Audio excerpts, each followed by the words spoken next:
Hello, I'm Kirsten Wild and welcome to the Voxwomen Cycling Show. Coming up in the show today, we're in Lake Tahoe for the Tour of California. We look back at the action from Tour De Yorkshire. Elinor Barker talks to us about her time trial training. But first, we chat to one of the speediest sprinters in the women's peloton, Team Sunweb's Coryn Rivera.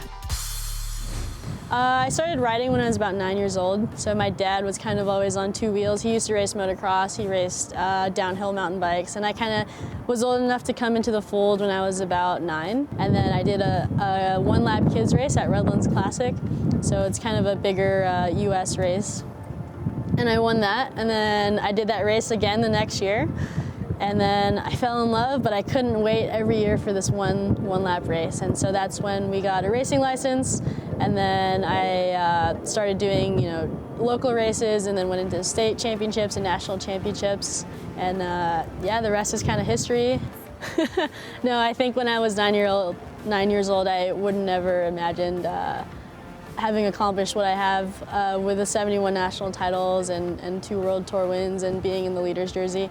I was just having fun, being outside, riding my bike with a family, and so it just kind of evolved into this crazy life that I've been living. Yeah, I think there's up and downs in sport and in life, and it happens, and it's always how you kind of bounce back from that and how you react to that. Yeah, I just had a lot going on at the time. I was racing collegiately with the national team and with my trade team, and there was a lot of trying to schedule everything in. And yeah, I just woke up one day and said, wait, why am I riding? And I didn't have an answer, so then I didn't do it. And so I think it's really important that you have fun in what you do, no matter what it is you do, because if you're not having fun, then why do it at all?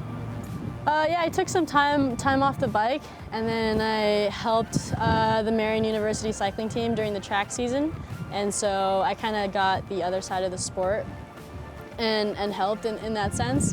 And then I just really missed riding and being with my friends and being outside and the competitive nature of it. And so I started riding with Marian for the cyclocross season. So I kind of started going slowly back into the fold of training and racing there. And yeah, it was just really fun, laid back. Lucky to have the university there to support me and help me out, and still have kind of cycling around me, but not overly pressured. So it was good to come back, and I felt like, man, I do really like riding and stuff. So that's kind of when I wanted to go full back into it. Team Sunweb is great. I think I made a good decision coming to a European team. Great choice, and yeah, we respect each other really well, and we have a lot of fun on and off the bike, I feel. And yeah, I think it's good for them also to have an American on the team and have a little bit of diversity also. I think the biggest difference with racing for a European team is that I was away from home for 3 months for the spring. So 3 months is a long time, but I also spent, like 4 months at college away from home. So I'm a pretty easygoing person. So, there's a reason behind why I'm away from home for 3 months. So that's kind of a motivation. But it is different lifestyle. I don't have the same, comforts of home in Europe. And so that's something that you kind of have to get used to. But yeah, you can survive. It's like you just mentally put yourself in a good environment.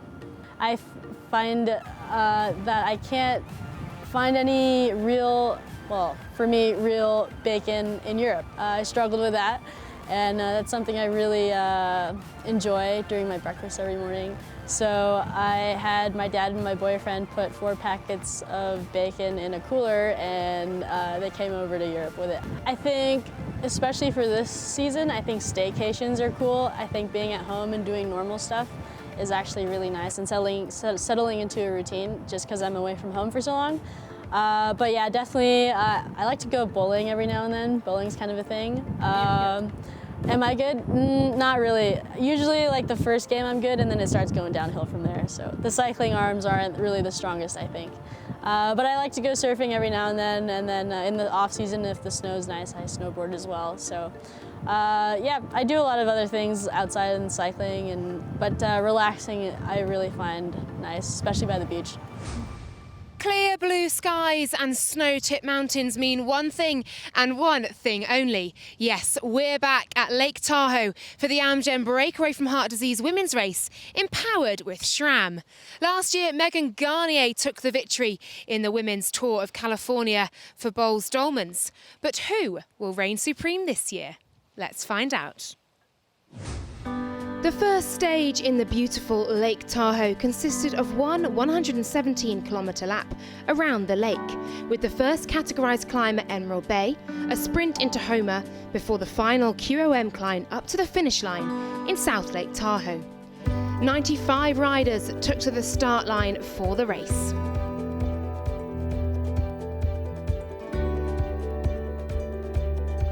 Mexican champion Ingrid Drexel of Team Tibco and New Zealand national champion Rushley Buchanan of United Healthcare Pro Cycling attacked and built up a decent lead. But with time trial and pursuing experience, the peloton, and namely Bowles-Dolmans, would not let them get too far away. It was not long before the attack was neutralised as the pace surged towards the finish line at South Lake Tahoe.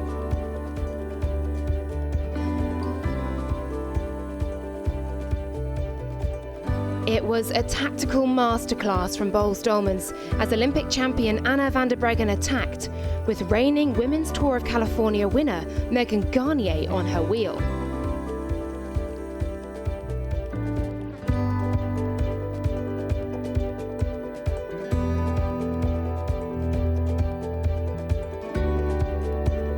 It was the perfect lead-out as Garnier kicked to the line after van der Breggen's blistering attack.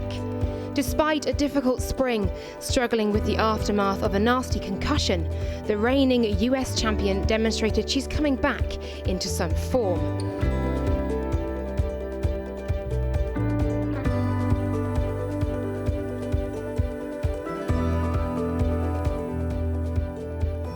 Just like last year, Garnier took the win, with teammate van der Breggen in second and Cuban rider Arlena Sierra clinching third for Astana.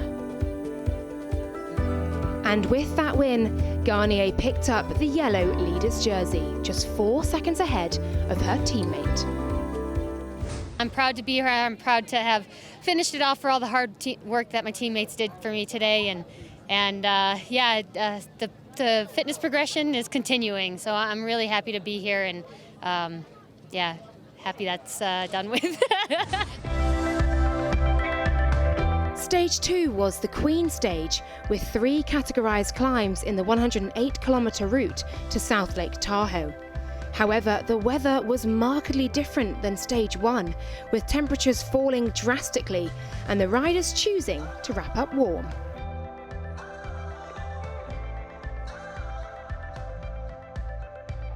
The early pace set by van der Breggen and Katie Hall saw the field start to crack on the lower slopes of the Daggett Summit climb, which was a mighty 12.6 kilometres long at an average of 6.1%. One of those dropped was Garnier, the yellow jersey slipping back as her teammate attacked. Coryn Rivera tried to hang on, but the Team Sunweb rider, the first American man or woman to win the Tour of Flanders, couldn't match the pace. And so it became an intense battle between Hall and van der Breggen.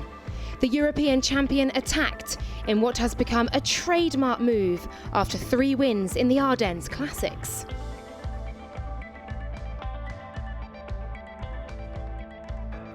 But Hall countered, and Anna van der Breggen, arguably the best rider in the world right now, cracked.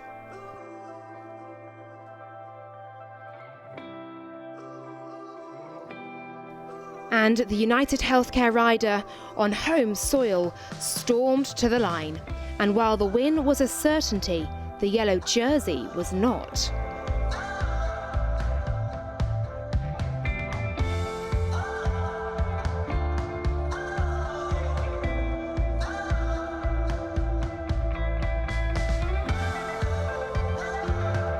But she had just done enough and led the Bowles-Dolmans rider by 3 seconds in the general classification, with Garnier trailing 29 seconds behind. Christabel Doble-Hickok rounded out the podium for stage 2. This spring has seen a very competitive start to the road season, with winners coming from a range of teams. We take a look back now at one of the earlier races, where one team began to show its dominance once again. The 2017 Asda Women's Tour de Yorkshire saw the peloton roll out of Tadcaster for 122.5 kilometres of racing to Harrogate.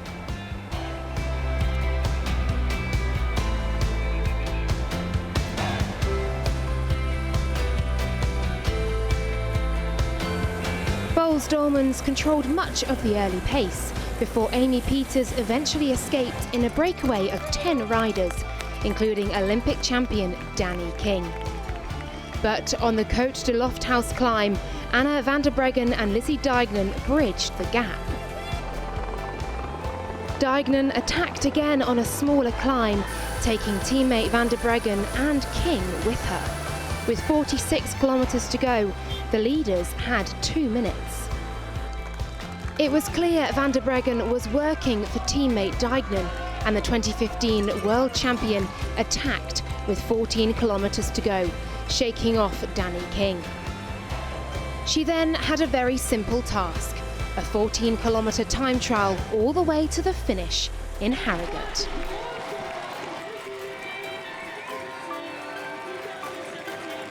Coryn Rivera won the sprint for second, with Bronzini taking third. Yeah, I'm really happy. I knew that the race really suited me, and obviously I knew the roads better than anyone, and I really took advantage of that in the finish. I am Ana La Cambra, a DS from Silence Pro Cycling. Don't go anywhere, we will be back soon.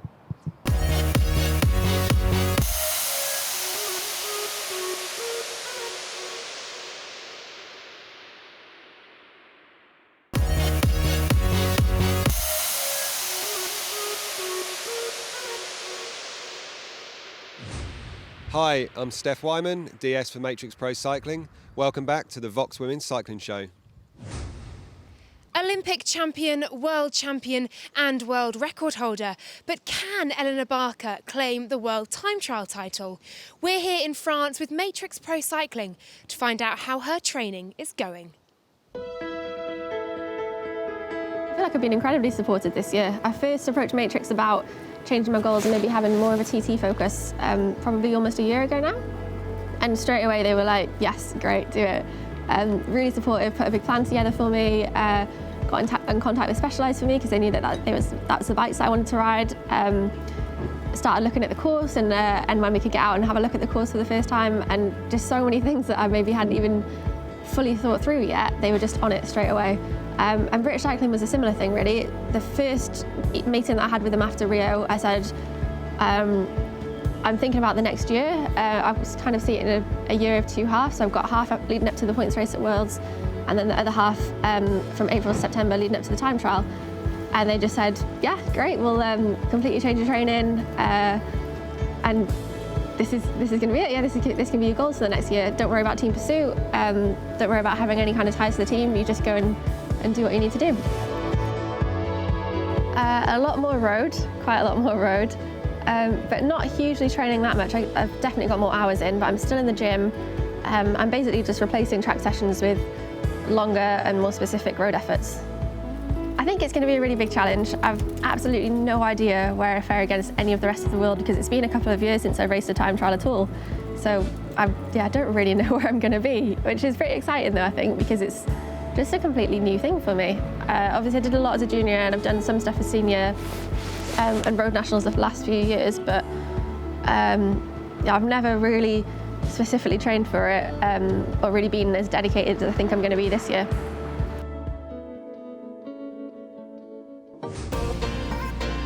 Stage 3 was on paper simple, 118 kilometres from Elk Grove to Sacramento and Pan Flat. But with just 3 seconds between Hall and van der Breggen, the intermediate sprint in Clarksburg would prove very important indeed. Add to that tailwinds, and it would soon be chaos. Drexel, Erica Allard of Rally Cycling and Scotty Lechuga of Hagens Berman's Supermint went on the attack, building up a lead over the peloton, a breakaway United Healthcare would like to see stay up the road. But the peloton were active, and despite some soft pedalling on the front from Hall's teammates, Boels-Dolmans and Sunweb soon made the catch.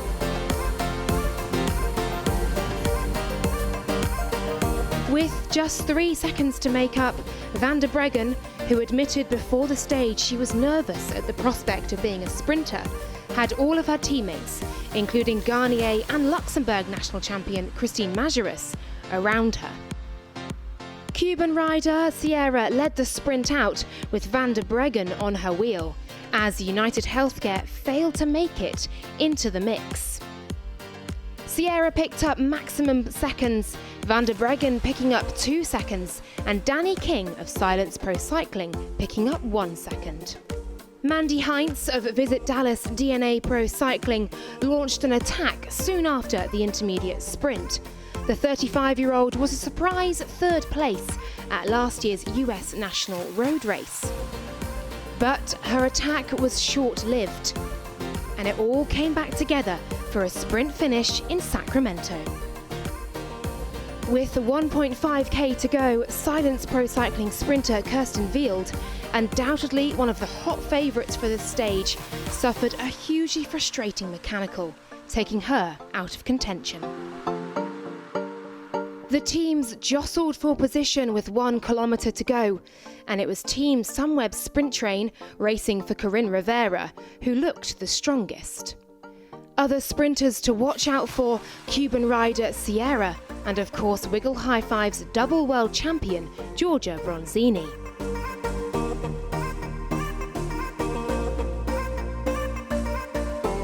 As the peloton charged down the long, straight finishing stretch, Sunweb thundered down the left-hand side of the road, finally unleashing Rivera, who sprinted to a sensational victory.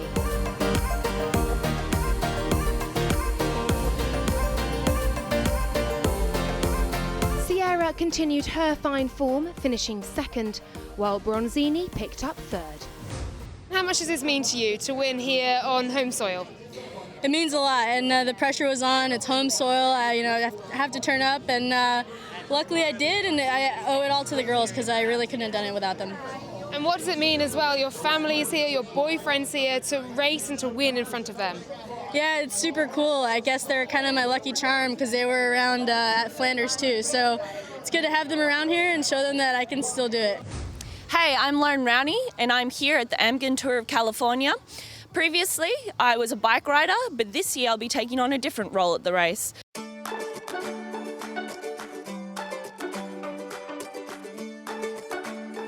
I'm here with Hagens Berman Supermint team, 2 DSs, Jono and Michael Creed.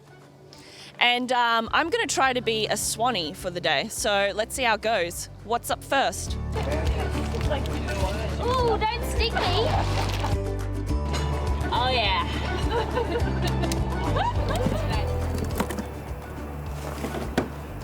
Icy cold bottles. It's going to be a hot day in Sacramento, so we want the girls well hydrated. Now I'm driving in convoy. It's like a bit crazy. It's kind of like a bike race. I'm trying to follow the wheel.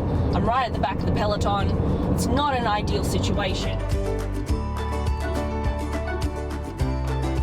This is how you get fit for the massage later. I've got it, now I understand. About to hand some bottles out to the UHC riders who are currently winning the race, so I better not mess this up.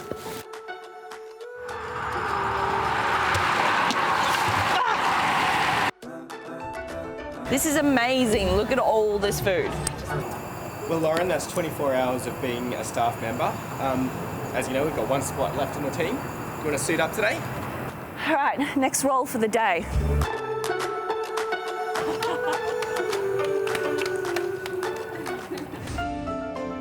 The final stage was a 70-kilometre crit race in downtown Sacramento, a stage that would inevitably come down to a bunch sprint.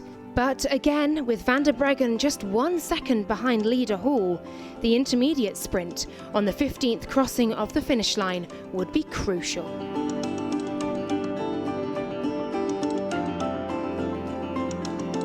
Van der Breggen crashed to the ground in the opening lap, but was very quickly back on her bike and back in the bunch.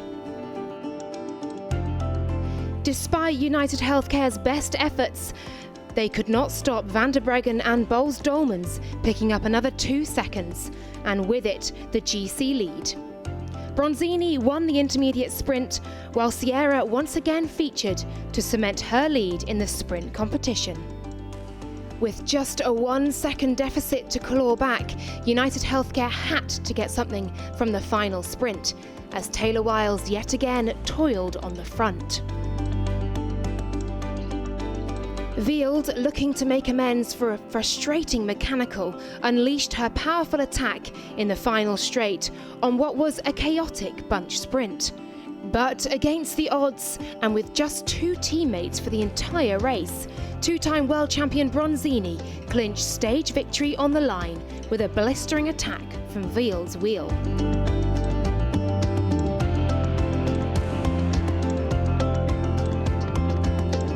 Rivera had to be content with second, while Wield finished third. We caught up with stage winner Bronzini after the race.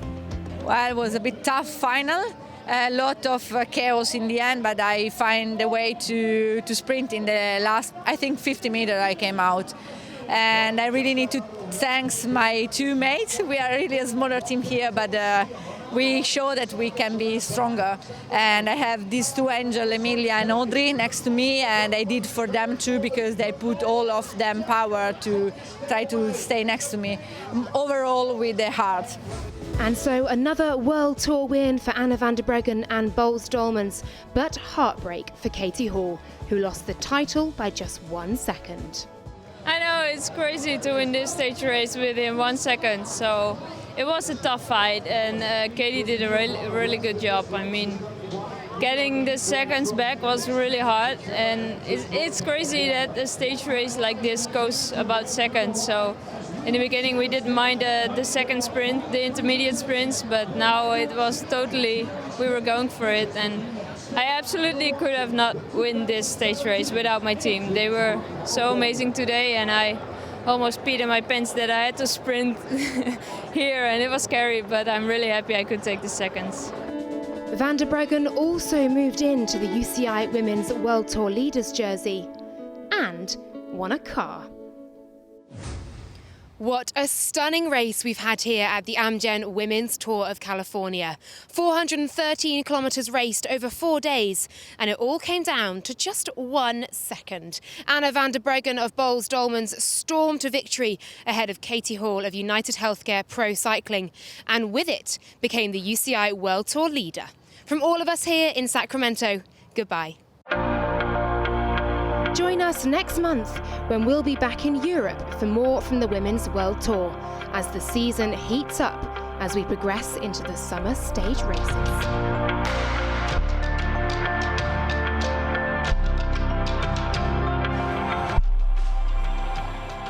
Hi, I'm Coryn Rivera from Team Sunweb. I hope you enjoyed my interview, and thanks for watching the Voxwomen Cycling Show.